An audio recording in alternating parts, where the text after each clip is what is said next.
Halo kawan-kawan semua, Assalamualaikum warahmatullahi wabarakatuh. Maaf telat 30 menit. Kita hari ini akan live bersama dengan Dokter Adam. Ke live ketiga, kita akan bahas mengenai pilkada di kala pandemi. Mohon maaf banget, tadi soalnya harus makan ngejar maghriban juga, jadi agak molor-molor. Dokter Adam, kita sharing lagi.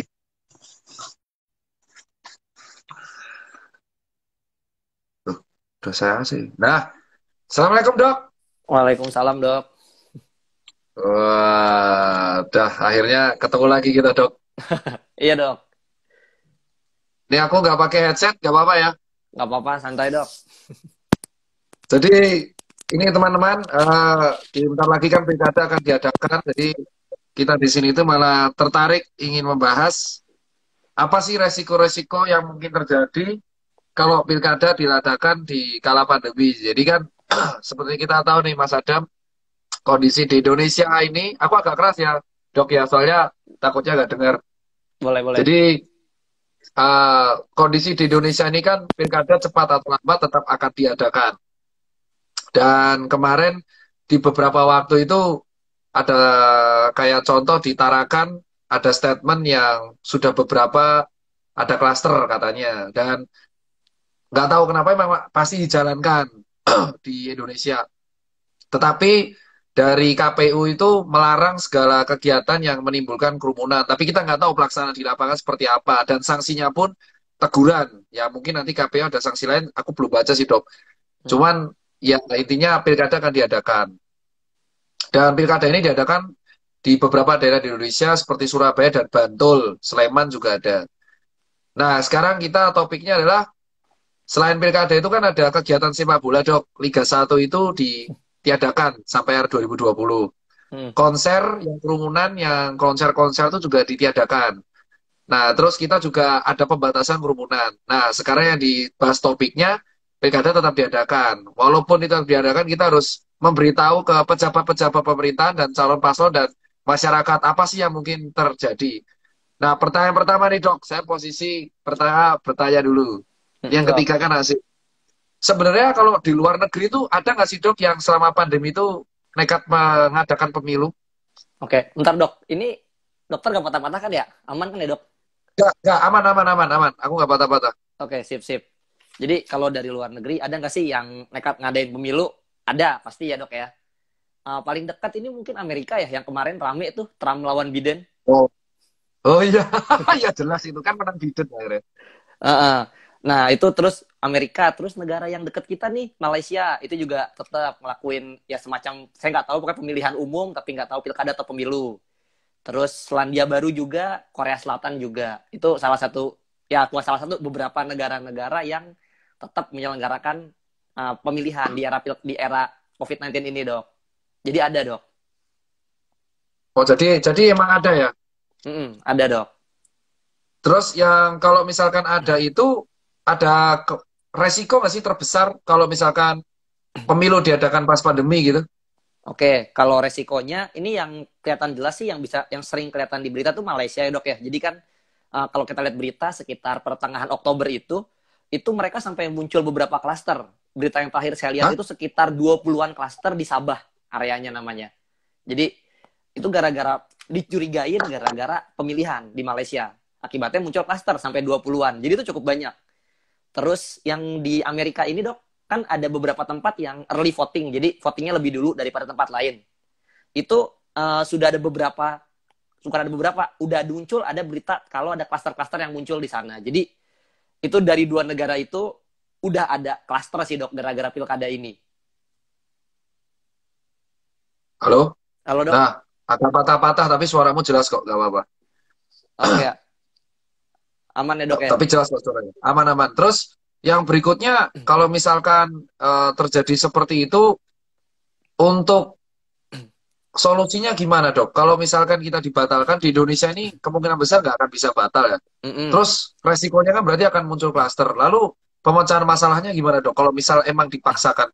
Nah, ini, Dok, sebelum kita masuk ke kalau dipaksakan gimana, ini sebenarnya ada negara-negara juga, Dok, yang apa mereka nyelenggarain pemilihan juga tapi berhasil.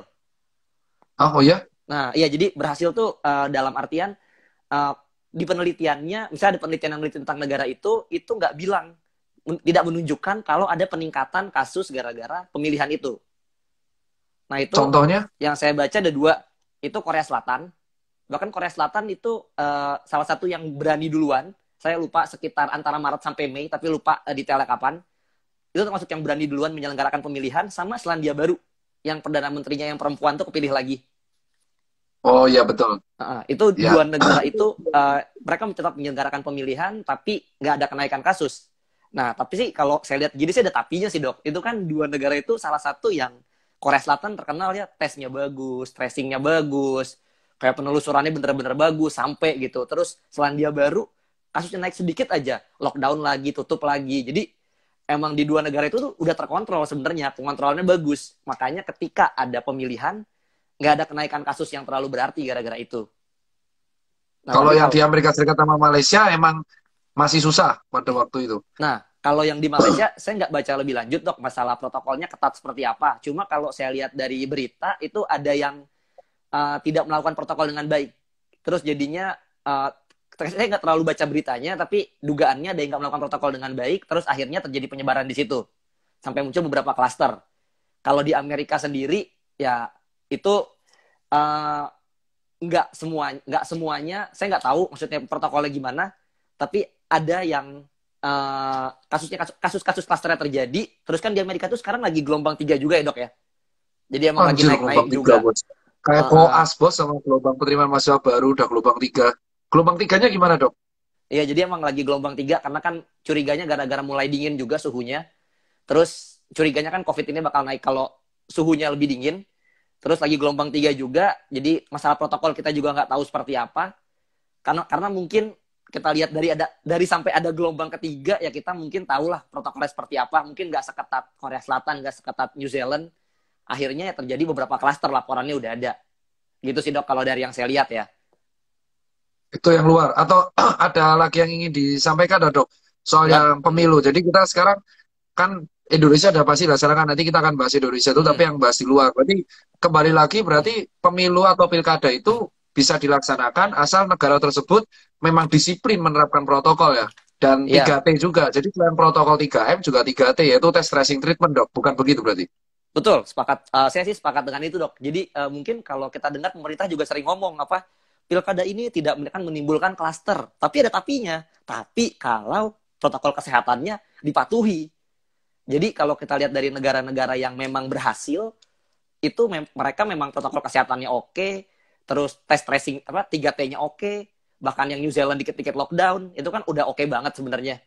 Jadi ketika situasinya oke, kemungkinan itu bisa berhasil, itu sih dok. Tapi tetap kalau saya nggak tahu nih kepatuhan Indonesia seperti apa ya dok ya. Kan tadi dibilangnya kalau protokol kesehatan dipatuhi, masalahnya patuh nggak? Itu sih dok. Nah, terus terkait berarti kalau terkait protokol kesehatan nih asiknya berarti sangat terkait banget nih sama postingan Dokter Adam yang terbaru yang soal seberapa efektifkah sih protokol kesehatan bisa mencegah COVID, karena kan banyak yang mengatakan eh, tidak ada gunanya, tidak ada gunanya, tidak ada gunanya. Sementara kan vaksin belum ada, ya sebenarnya vaksin kita itu adalah ya 3M dan 3T itu. 3T dilakukan pemerintah, 3M dilakukan oleh personal individu. Sebenarnya kalau dari penelitian yang tadi di-share sama Dokter Adam beberapa waktu lalu, seberapa pengaruh sih dok protokol kesehatan mempengaruhi keberhasilan pemilu, terutama ya keberhasilan menangani COVID itu? Oke dok, jadi kita bahas dari 3M dulu ya dok ya.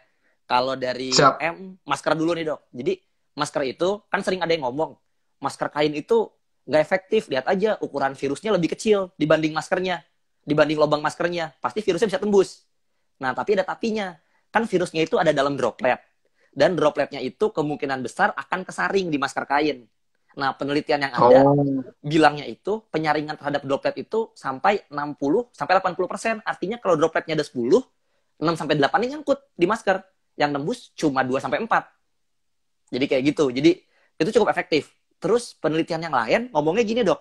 Kalau masker yang kemampuannya 50%, artinya kalau ada 2 droplet, satu tembus, satu enggak, tapi dipakai oleh 6 dari 10 penduduk, 60%-an, itu bisa menurunkan kasus. Jadi sebenarnya tuh masker itu bagus kalau yang pakai banyak. Kayak gitu dok. Jadi oh, betul. Berarti masker bagus kalau yang pakai banyak, bener ya? Betul. Jadi kalau yang make, kalau di penelitian ini sih, kalau yang make nggak sampai 65%, kemampuan untuk nurunin kasus COVID-nya kurang jadinya. Terus isu yang mengatakan kalau kita pakai masker bakal ngap terus mati gimana dok? Nah, itu. Sebenarnya Jadi, saya bisa jawab sih, cuma malah enak dijelaskan lagi sih. oke dok. Jadi, Biar orang percaya, bahwa kan masyarakat kan sebenarnya percaya kalau yang ngomong second opinion, jadi gantian di dokter Adam. oke, nanti dokter Rira juga bisa nambahin dok. Jadi gini, itu udah ada nih, kita merujuk aja ke penelitian yang ada tahun 2013. Jadi jauh banget nih, udah 7 tahun yang lalu. Nggak bisa kita bilang, konspirasi dari 7 tahun lalu, kejauhan. Jadi gini, penelitiannya bilang, ada perawat yang kerja di ruang isolasi, di ICU isolasi kalau saya nggak salah, itu suruh pakai masker N95 dok. Sesek kan? Disuruh Sesek. kerja 12 jam. Nggak boleh dibuka maskernya. Nah, itu sesek banget kan pasti kan. Terus abis mereka selesai pakai masker, dicek oksigennya seperti apa, karbon dioksidanya seperti apa, kondisinya secara apa, hasilnya apa. Nggak ada itu namanya oksigennya turun, nggak ada itu namanya karbon dioksidanya naik sampai tingkat yang membahayakan. Kalau misalnya pakai masker kita pusing-pusing dikit, sesek-sesek dikit, itu karena karbon dioksidanya naik, tapi cuma sedikit dan itu tidak sampai membahayakan nyawa. Itu kalau di orang sehat. Jadi sebenarnya penelitiannya udah ada, kalau di orang sehat itu aman. Gitu sih, Dok. Oke, ini yang pertama. Protokol selanjutnya yang mencuci tangan dok. Nah, yang cuci tangan itu, saya belum nemu, Dok, ada yang bilang berapa sih efektivitasnya. Tapi, mungkin pernah dengar juga penelitian dari Jepang, kalau virus penyebab COVID itu nempel di tangan, bisa 9 jam. Jadi kalau Tuh. misalnya kita 9 jam itu kena nggak sengaja misalnya, terus abis itu pegang mulut, pegang hidung, atau pegang mata, itu bisa masuk virusnya. Makanya penting banget namanya cuci tangan, 9 jam loh. Jadi cukup lama Lebih penting virusnya tuh, bisa datang. lebih efektif cuci tangan atau pakai hand sanitizer dok? Nah, kalau yang lebih baik, dua-duanya sama efektifnya dok. Tapi yang lebih baik itu sabun dan cuci tangan. Kenapa? Karena itu bisa membilas. Jadi kalau dari BPOM ngomongnya, kalau kita pakai hand sanitizer 5 kali berturut-turut, itu berikutnya harus cuci tangan dengan air mengalir. Kenapa? Karena nanti virus, bangkai-bangkai Oh, virusnya ada di tangan. Harus kita bilas. Kayak gitu. itu berarti cuci tangan efektif. Yang terakhir dok, menjaga jarak kan susah banget dilakukan di Indonesia. Tapi seberapa penting sih dok sebenarnya menjaga jarak itu? Apalagi kan kalau di Mm-mm. pemilu itu atau di pilkada kan orang antri buat nyoblos atau nyontreng. Betul. Jadi kalau jaga jarak itu penting bangetnya yang saya lihat nih dok. Jadi kalau kita bisa menjaga jarak minimal 1 meter dari orang lain, itu resiko tertularnya sampai 5 kali lebih rendah. Gede banget ya. Jadi cuma kita 1 meter jaga jarak aja, 5 kali lebih kecil kemungkinan kita terinfeksi. Bahkan kalau kita bisa menjaga lebih jauh lagi per meter, jadi setiap penambahan meter itu keuntungannya naik 2 kali lipat. Jadi misalnya jarak 1 meter Buset, tuh 100 5 kali. meter sekalian.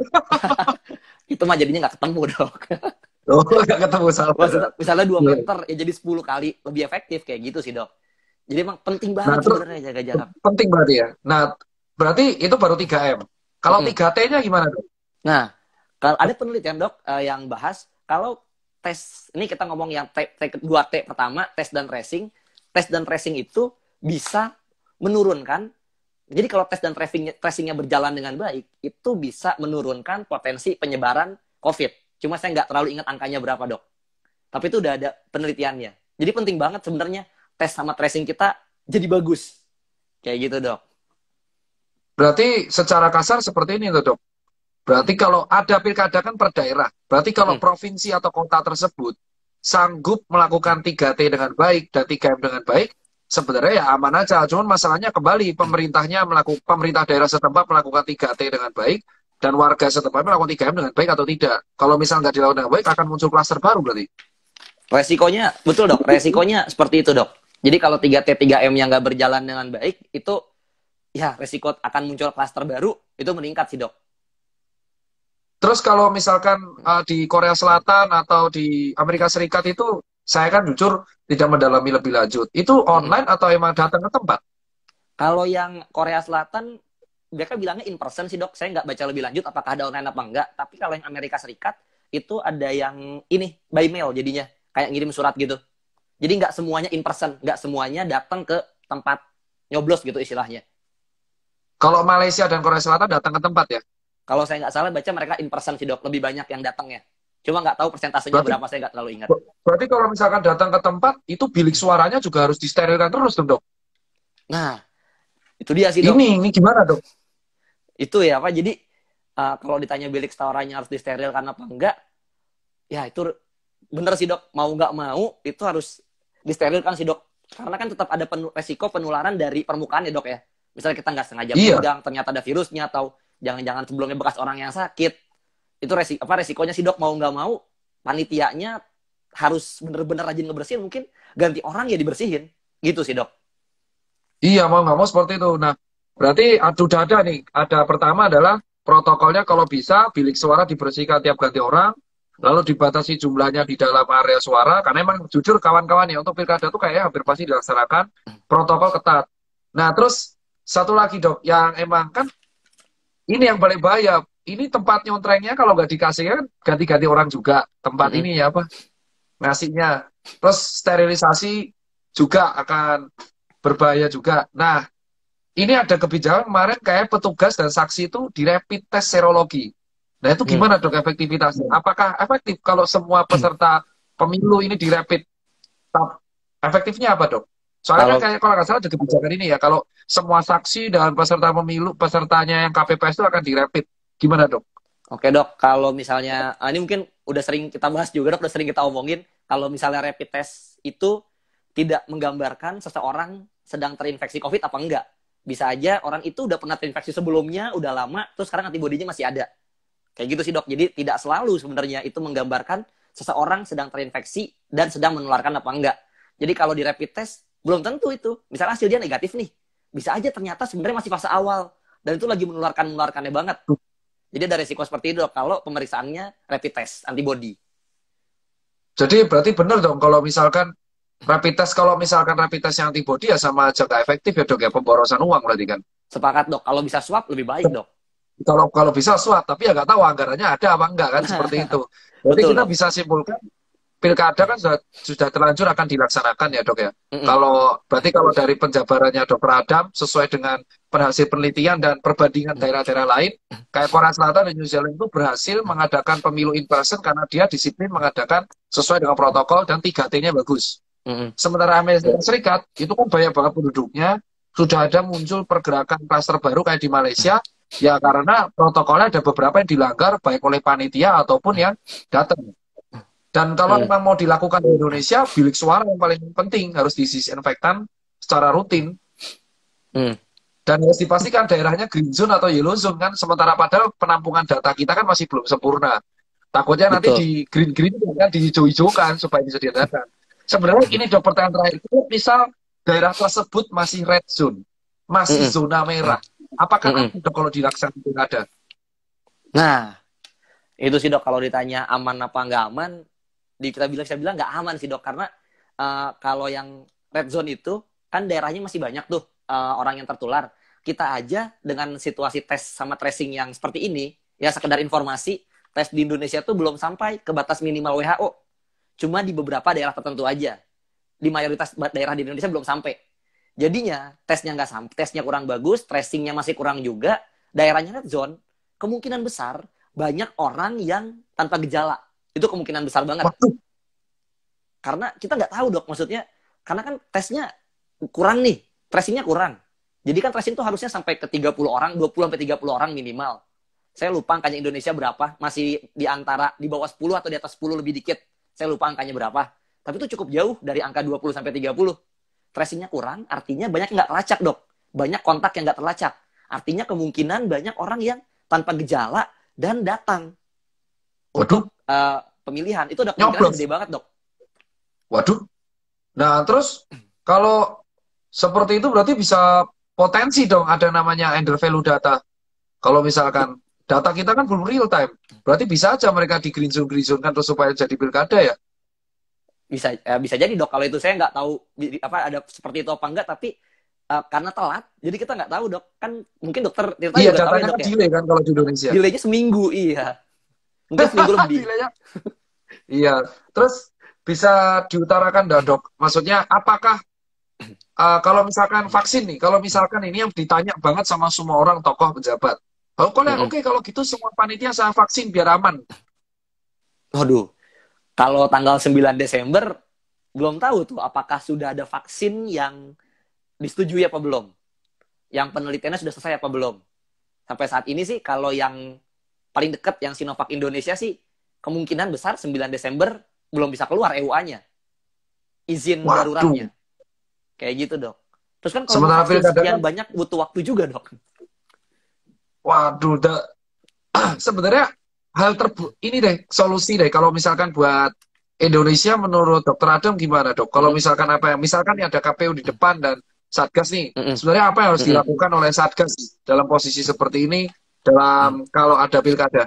Apakah kita diam aja atau kita mengikuti protokolnya atau seperti apa dok solusinya? Kalau memang dipaksakan dilaksanakan dan padahal daerah tersebut red zone.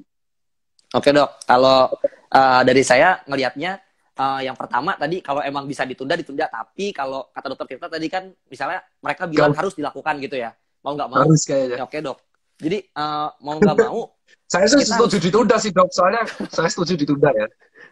Tapi betul, ya Dok. mau Saya juga gimana setuju. kita kan nggak, kita kan bukan pemegang kebijakan, kayaknya hampir pasti nih. Let's say anggap aja pasti nih. Hmm, betul, betul. Jadi kalau dari saya ngelihatnya, maksudnya ini kan kemungkinan besar akan terjadi. Jadi ya kita coba usahain minimalisir jangan sampai klasternya muncul. Karena kan ada beberapa negara yang bisa jadi pelajaran juga. Ini dok, saya udah bikin sedikit beberapa catatan sih dok, kayak dari beberapa negara gitu sama penelitian yang ada. Jadi gini dok, ini ada penelitian dok dari Amerika.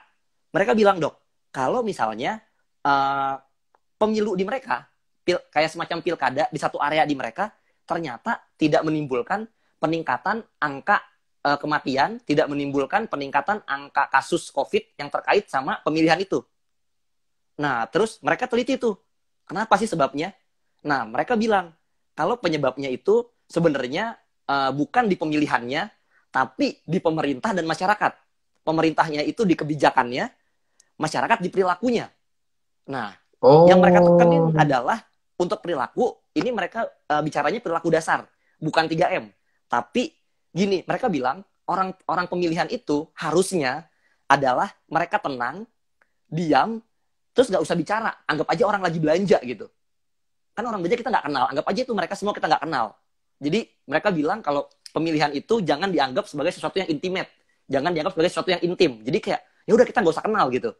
Nah tapi masalahnya Indonesia kan kalau saya lihat, saya dulu zaman di Indonesia dok pemilu yang teriak-teriak ada, mereka berkumpul, ngobrol-ngobrol. Nah itu saya nggak tahu tuh apakah bisa diterapkan di Indonesia apa enggak. Nah tapi kalau dari Amerika penelitiannya mereka bilangnya gitu, nggak ada peningkatan karena mereka bisa melakukan hal seperti itu. Itu di saya lupa sekitar pertengahan tahun kemarin ada penelitiannya.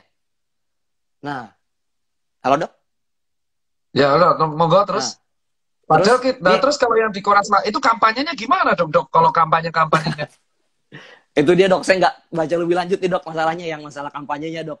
Kan kalau kampanye di Indonesia Iya, kan soalnya terbuka kalau ya banyak kampanye kan kan ya. rentan untuk menimbulkan kerumunan. Lalu yang kedua dok, yang kedua yang Nah, saran lagi.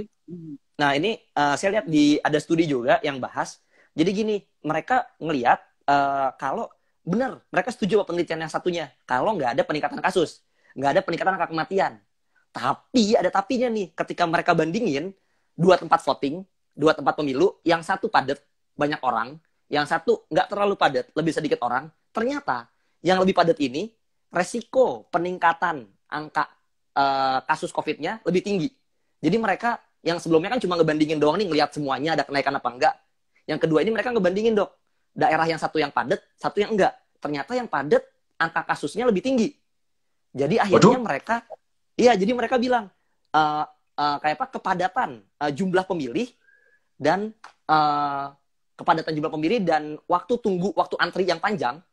Jadi kan misalnya gini, kayak orangnya banyak, terus antrinya banyak, itu bisa bikin angka kasus meningkat.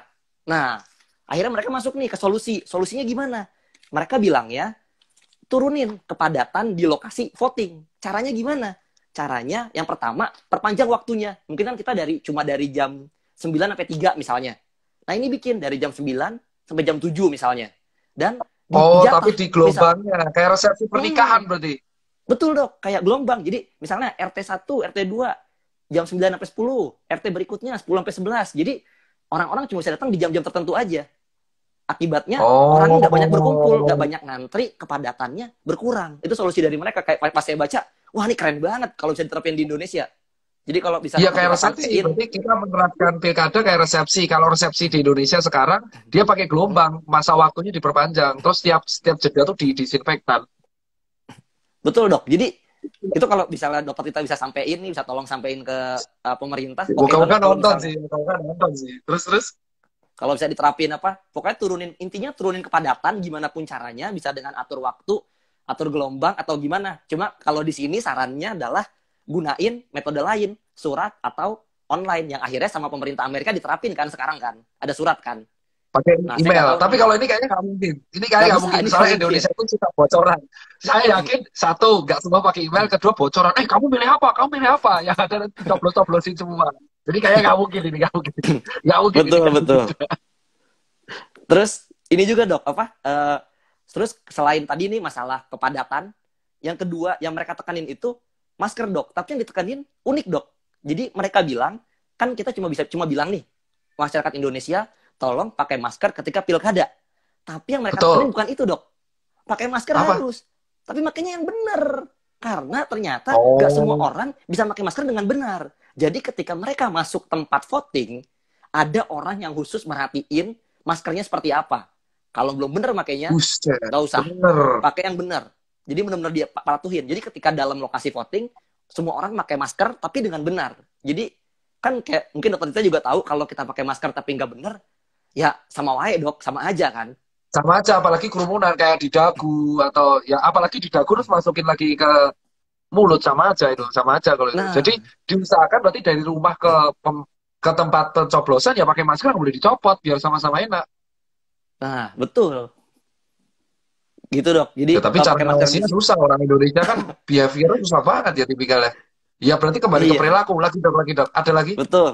Ada lagi dok. Terus yang berikutnya mereka nekenin di ini CDC sih dok. Mereka dari Amerika karena kan baru banget voting nih. Jadi mungkin yang kalian Nah, bisa lihat juga di CDC panduan untuk voting Amerika yang kemarin rame Biden lawan Trump, itu mereka bilang dok, kalau di sebelumnya di kan ada pencoblosan-pencoblosan sebelumnya nih sebelum yang Trump sama Biden ini. Nah, CDC bilang betul. ternyata ketika mereka survei nih 70% dari pemilih, 7 dari 10 itu tidak sengaja kontak di bawah 2 meter dengan orang lain. Jadi bisa Waduh, dibilang terus? kesuksesannya cuma 30%. Terus Iya. 20-an persen, yang artinya 2 dari 10 orang, itu ternyata mereka kontak di bawah 2 meter dan durasi lebih dari 15 menit. Dan mereka Waduh. beresiko kontak erat. Jadi kayak potensi gagalnya gede banget. Itu mereka nekenin.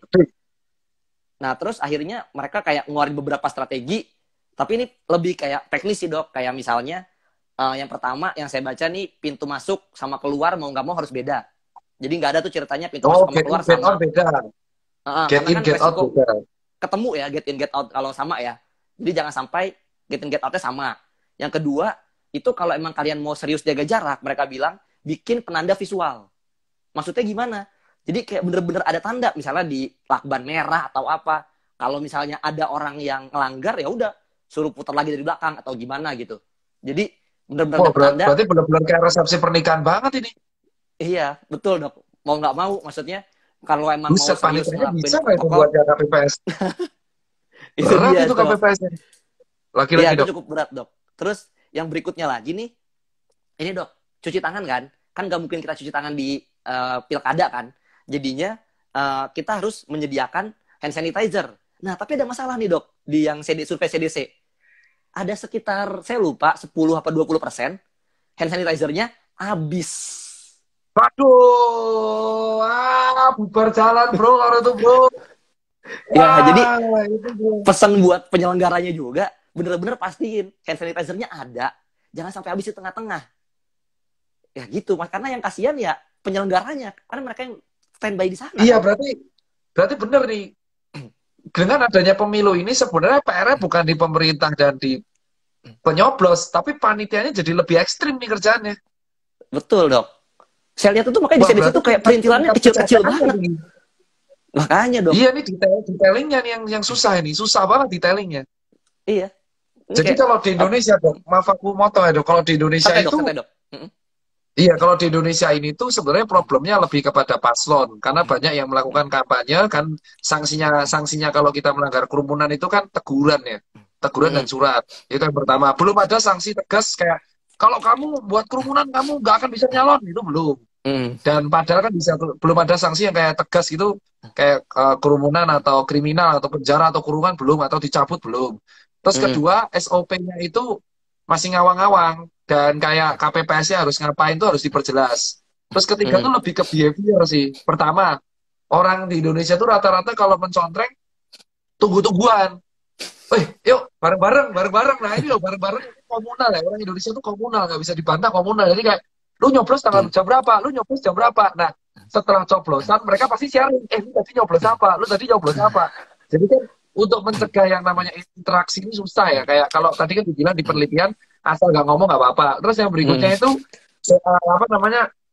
Beberapa hal kecil. Kadang kita tuh sering menyepelekan hal kecil kalau di sini. Kayak nanti santai aja lah, nggak usah disinfektan, nggak usah ini.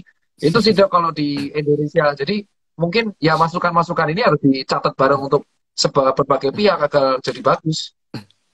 Betul Dok. Saya bacanya juga kayak ini ya ampun ini benar-benar kayak bukan lagi masalah 3M 3T, kayak perintilannya 3M itu apa aja gitu. Udah sampai kayak gitu yang mereka bahas. Ini makanya penting banget biar benar-benar dilakuin Dok.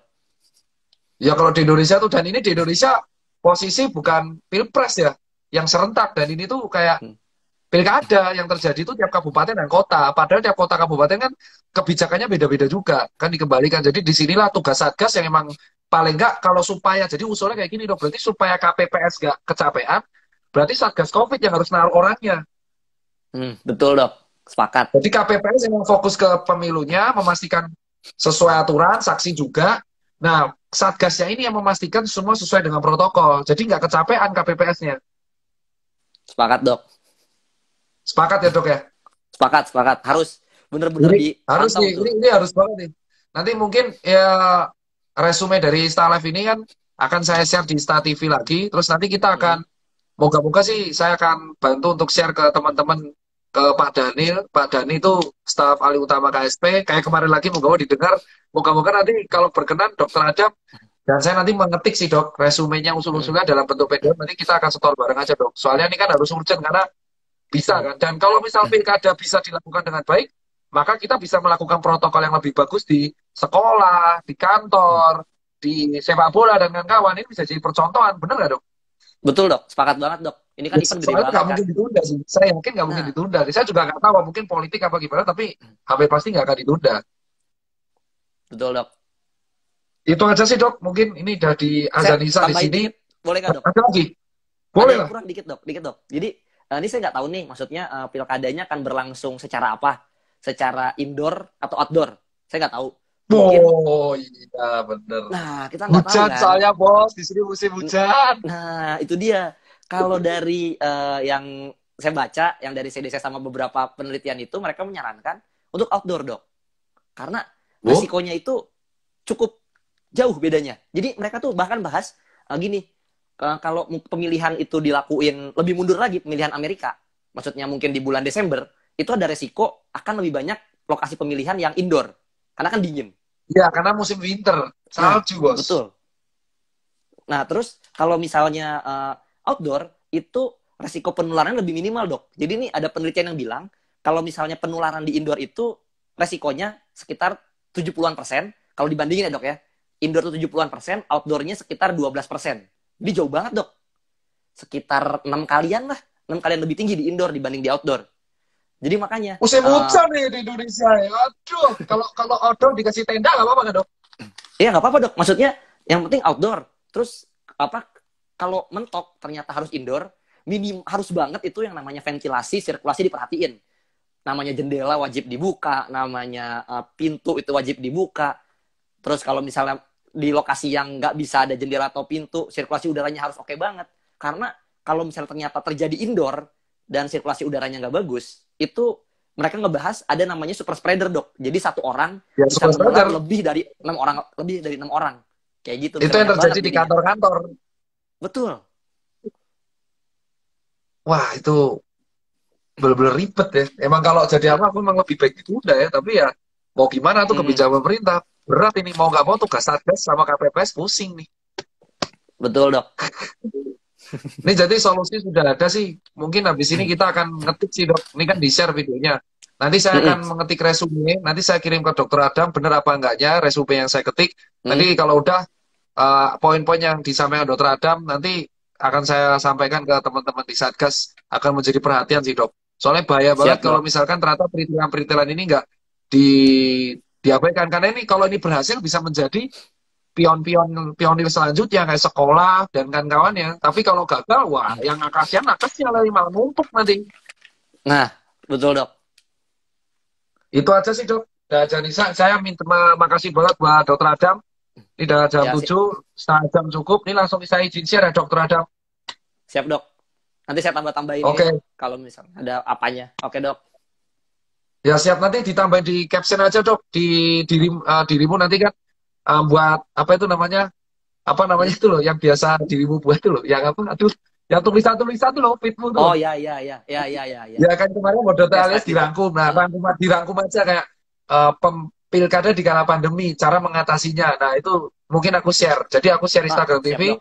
Kalau nggak keberatan, Dokter Adam nge-share yang apa tulisan-tulisannya yang biasa ditulis tuh loh. Ah, siap dok. Besok dok. Siap. Thank you banget, Bikin Dokter dulu. Adam. Ayo, Sampai sama-sama dok. Assalamualaikum warahmatullahi wabarakatuh. Ya, waalaikumsalam warahmatullahi wabarakatuh.